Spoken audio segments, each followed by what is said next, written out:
down the rest of the stage that's been set, because outside of the Mets, Phillies, we also have on the other side for the NL, Dodgers, Padres. Shohei Ohtani, Mookie Betts, Freddie Freeman, Fernando Tatis Jr., Manny Machado. This is a great matchup that we have right now when we're looking at Dodgers, Padres. Now, coming into this one, the Padres, as Fernando Tatis Jr. said, this is what everyone wanted. Agreed. We wanted this matchup. Excited for this matchup. And it does start Saturday as well.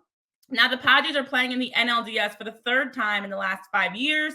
And they did a tremendous job just knocking off those Braves, sending them home. But honestly, I will say for the Padres, it was a little bit of everyone. You look at someone like Kyle Higashioka, who became the first Padres catcher with multiple career postseason home runs, hitting them in back-to-back games.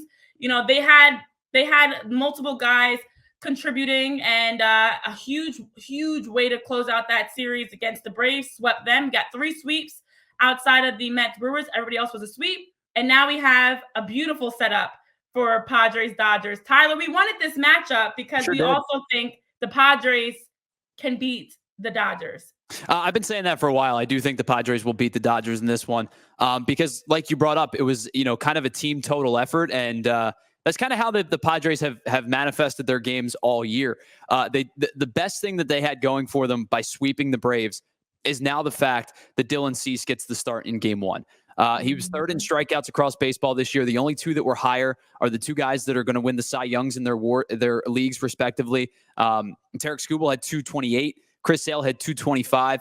Dylan Cease had 224. I believe Dylan Cease threw a no-hitter this year. His stuff has been electric for most of the season. Now you have an opportunity to use him in Game 1. If you steal a Game 1 in LA, the Dodgers are going to have their backs up against the wall, because this is going to be a here we go again type moment for the Dodgers. This has been kind of how, they won the World Series in 2020.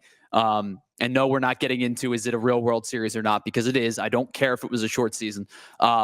They won the World Series in 2020, but this is a team that has underperformed in the postseason for a bulk of the last 5 or 6 years now. I think that if the Padres go into LA and find a way to steal Game 1, they are going to set themselves up for a lot of success in this 5-game series. You'll get Yu Darvish in Game 2, who's been pretty. I thought he was cooked. His stuff just looked flat midway through the season. He obviously didn't throw nearly as many innings this year as he has in the past. But a respectable 7-3 record with a 3.3 ERA over his 16 starts. The WHIP ended up being pretty good. It was just north of 1. He looked really, really tired in May, and I ended up hitting a pretty long, pretty lengthy IL stint, I believe.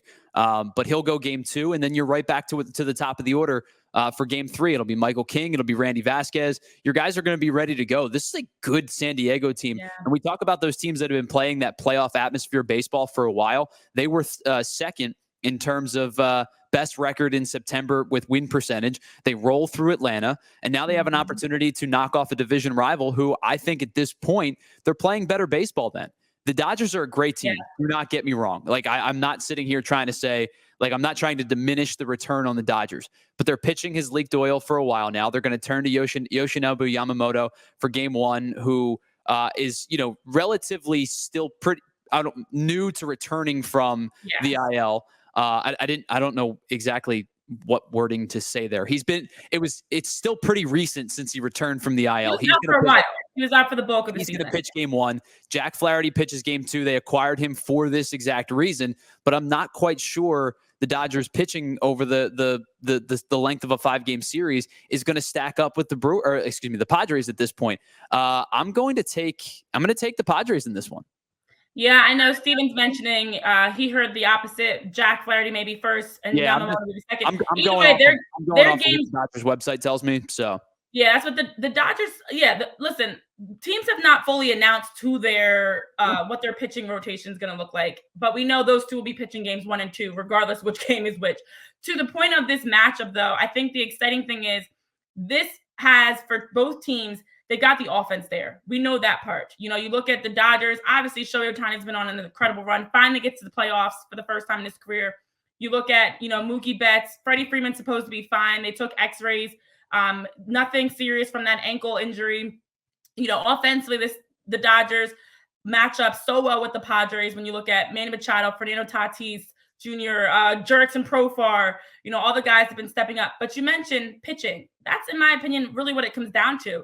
You can easily say this should be a shootout, a high-scoring games. But I actually think it's going to come down to who has the better pitching. And not only do the Padres have a guy like Dylan Cease, but you look at like a Tanner Scott and the depth that they have from their bullpen to their starting pitching. Because of the number of injuries that the Dodgers have, I just feel like the Dodgers do not have enough for a best of 5. If this is a one-off, I'm going Dodgers. If this is best of 1, if this is even best of, 2, double or nothing, I think I'm going Dodgers. But best of 5, I think that the Padres have enough in them to be able to get 3 wins in this series. I think it's going to be one that should go. I would love for it to go like all 5 games. Obviously, even better for the Phillies once they win against the Mets. I'm manifesting that too. But I do feel like this is a great, great must-watch baseball series for the playoffs. Yeah, I do think this thing goes the distance. I think that the Dodgers are too talented offensively, even with the injuries that they've had, right? Like the top of that lineup is just filthy. There's no denying that whatsoever. This is going to be a really fun series. Now, I will say this. I think if the Dodgers come out and like absolutely blitz Dylan Cease tonight, then we're going to reevaluate our conversation of this series. But I think that, if the Padres steal game 1, then I do believe that they're going to win this series prior to 5. I still think that they can win the series in 5. But I would not be stunned if this thing goes a full 5. It's going to be a really fun series. 2 really talented teams, a lot of, 2 high payrolls for both teams. They're expected to be here. Like the 4 teams that are left in the postseason all have pretty substantial payrolls in the National League. So these teams are kind of expected to be here, and it's going to be a really fun series. Like I said, I'm taking the Padres in 4, but I do think that this is there's a very realistic chance that this could go 5 games.